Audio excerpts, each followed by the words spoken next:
Akosua and the Talking Goats. The rooster crowed with the punctuality of a diligent watchman as the first light of dawn spilled over the hills of the small Ghanaian village called Otwengase. Akosua stretched beneath her worn, colorful quilt, her muscles protesting against the early rise. Farming life started with the sun, and there were no excuses. Today, however, felt different. She couldn't quite place her finger on it, but a tingling sensation of anticipation lingered in the air. Akosua, get up, lazy bones. The goats won't feed themselves. Her mother, Afriye, called from the kitchen, where the aroma of fresh bread and groundnut soup wafted through the air. Akosua rolled out of bed, her feet hitting the cool earthen floor, and she quickly pulled up her work clothes on. As she stepped outside, the village greeted her with its usual buzz, the sounds of early morning life, chickens clucking, neighbors greeting each other, and the rhythmic pounding of fufu filled the air. Akosua loved her village with its close-knit community and vibrant dynamic culture, but sometimes she wished for a bit more excitement. In the goat pen, Akosua grabbed a bale of hay and began spreading it out, humming a tune her grandmother used to sing. Her family's goats, a motley crew of stubborn but lovable creatures, clustered around, bleating their usual morning chorus. "Good morning, you silly things," Akosua said absently, patting the head of her favorite goat, a small, mischievous one named Buzia. "Good morning to you, Akosua," a voice replied. Akosua froze, the hay dropping from her hands. She looked around, expecting to see someone nearby, but there was no one in sight. The goats looked back at her, their expressions innocuous and unconcerned. "Who said that?" Akosua asked, her heart pounding. "I did, of course," said Buzia, his voice rich and slightly raspy, like an old man who had had too many cigarettes. Akosua stumbled back, her eyes wide. "Buzia, you can talk?" "Well, obviously. And about time you noticed," Buzia replied, flicking an ear in a nonchalant manner. "Wait, all of you can talk?" Akosua asked, looking around at the other goats. "Yes," they chorused, their voices overlapping in a discordant but undeniably articulate manner. Akosua sat on a nearby log, her mind racing. How was this possible? Why now? She'd heard of magical happenings in stories, but this was something else. As the initial shock wore off, curiosity took its place. "So, what do you all talk about?" Akosua asked. "Oh, you know, the usual," said Boatema, a plump goat with a surprisingly high-pitched voice. "Food, the weather, gossip about the villagers." Akosua's ears perked up. "Gossip?" "Oh, yes," chimed in Adom, a grizzled old goat with a deep, rambling voice. "Like how Dako from the neighboring farm sneaks over to visit Mansa when everyone else is asleep. Or how Nana Sewa's stew is actually just store-bought mix with a few extra spices," added Buzia with a snicker. Akosua couldn't help but laugh. The idea of her goats knowing all the village secrets was absurd, but oddly hilarious. "This is incredible. But why can I understand you now?" "We don't know," said Buzia, "but we think it has something to do with that strange comet that passed over last night." "Did you see it?" Akosua nodded slowly. She remembered the bright streak across the sky just before she went to bed. Maybe it had something to do with this new ability. Regardless, She couldn't wait to see what other secrets the goats might reveal. The next few days were a whirlwind. Akosua's newfound ability to communicate with the goats quickly became the worst-kept secret in the village.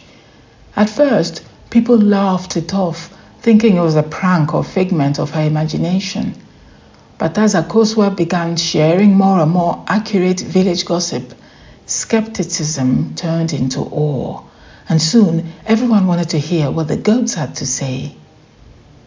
One afternoon, as the sun began to dip towards the horizon, a crowd gathered around the goat pen. Akosua stood at the center, her goats arrayed around her like a peculiar council of elders. "All right, who's next?" Akosua asked, smiling at the crowd. Odum, the village blacksmith, stepped forward, his arms crossed skeptically. "All right then, Akosua, ask your goats what happened to my hammer. It's been missing for days." Akosua turned to the goats. "Anyone know about Odum's hammer?" "It was Bedu," Buzia said promptly. "He borrowed it to fix his cart and forgot to return it." Odum's eyes widened. "Bedu, I knew it." He turned and rushed off to confront his neighbor, the crowd buzzing with excitement. As the days passed, Akosua's goat pen became the village's hub of activity.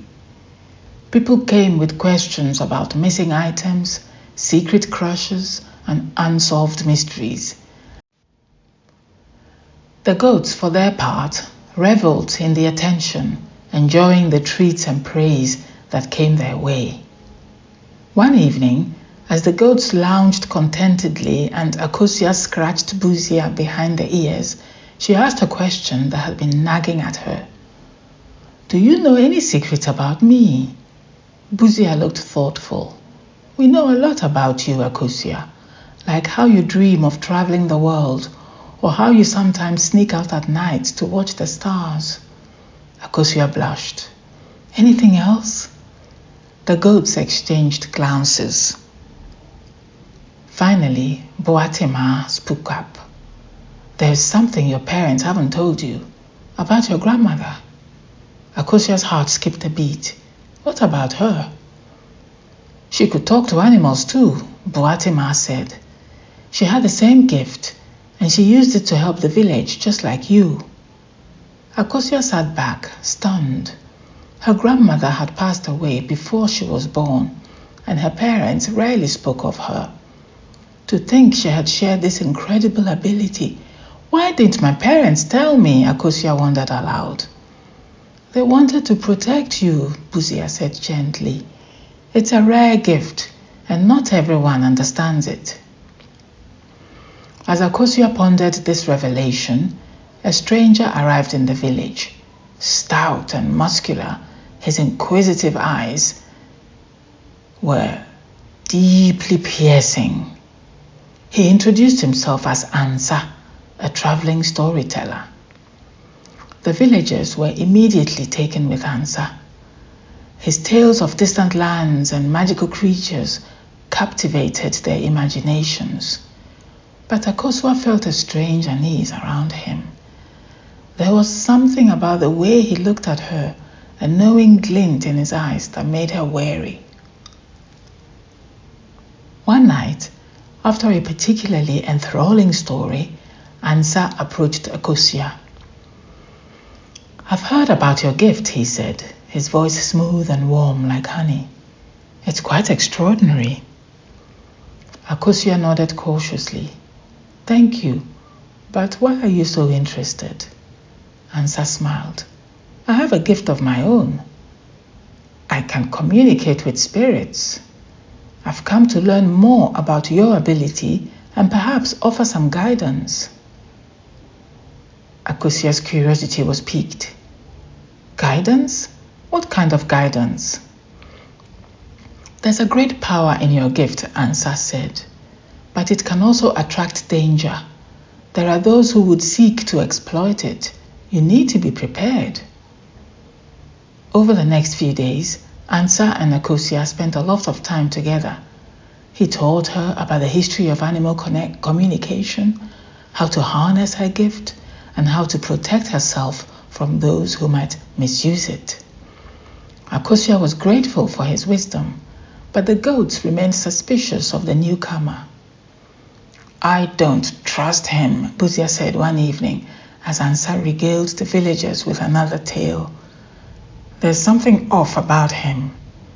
Akosua frowned. "He's been nothing but kind and helpful." "Just be careful," Adom rumbled. "Not everyone who smiles is a friend." Despite the goat's warnings, Akosua continued to learn from Ansa. But one night, as she walked back from a lesson, she overheard him talking to someone in the shadows. "Yes, she's the one," Ansa was saying. "Her power is greater than I expected. We must proceed with caution." Akosua's heart raced. Who was he talking to? And what did he mean by proceed with caution? The next day, Akosua confronted Ansa. "Who were you talking to last night?" she demanded. Ansa's eyes widened in surprise, then narrowed in resignation. "You heard that, did you?" he sighed. "I didn't want to worry you, Akosua, but there's something you need to know. There's a group, a secret society, that seeks out people with your gift. They want to use it for their own ends." Akosua's blood ran cold. "And you're part of this group?" "I was," Ansa admitted, "but I left when I realized their true intentions. Now I'm trying to protect you." Akosua didn't know what to believe. She wanted to trust Ansa, but the goat's warnings echoed in her mind. "Why should I believe you?" "Because I care about you," Ansa said earnestly, "and because you have the power to change everything. But you must be careful. They are coming for you." That night, Akosua couldn't sleep. Her mind raced with thoughts of secret societies and hidden dangers. She decided to consult the goats. "We need a leave," Busia said immediately. "It's not safe here." "But where will we go?" Akosua asked. "To the mountains," Adom suggested. "There are places there they won't find us." Akosua nodded, her resolve hardening.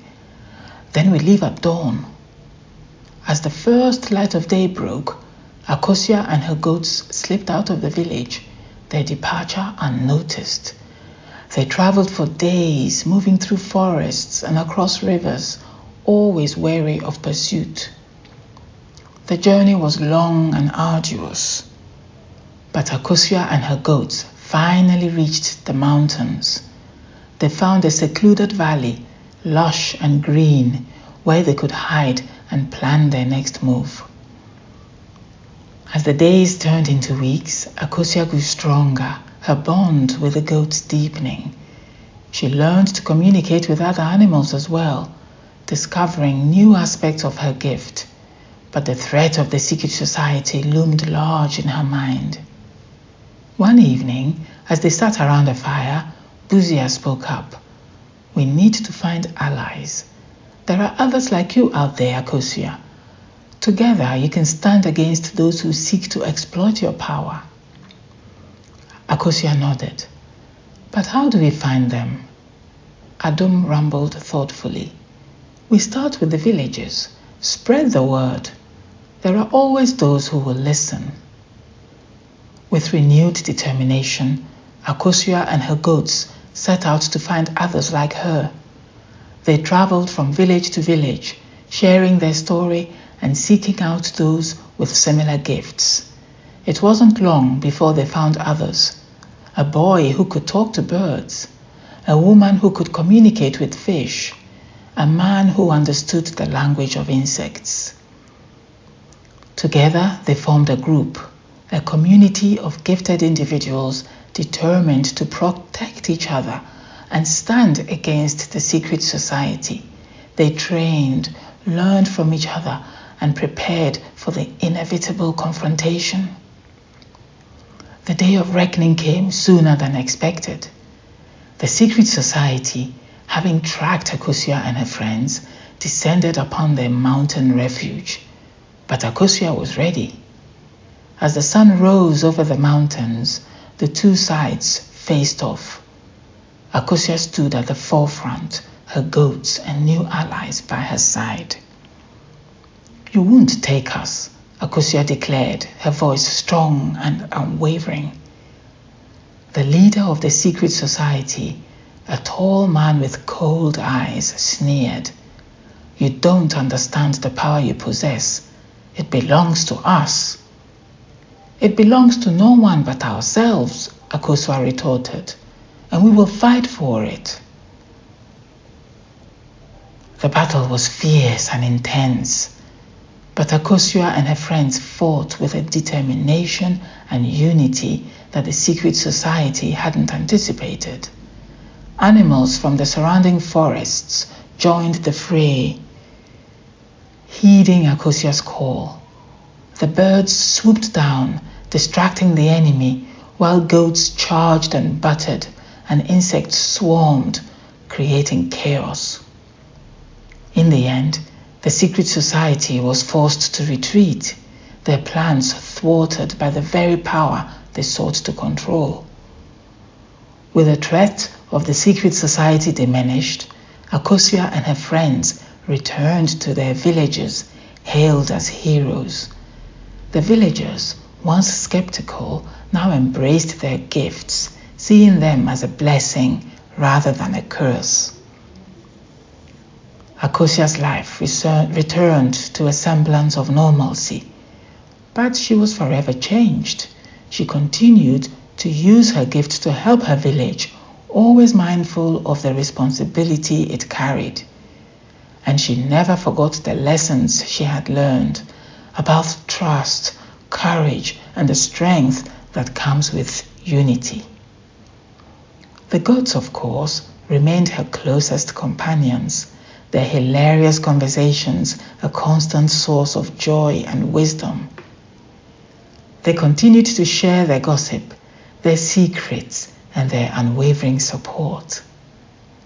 And so, life in the village carried on, richer and more vibrant than ever, with Akosua and her talking goats at its heart, a testament to the magic that lies within us all.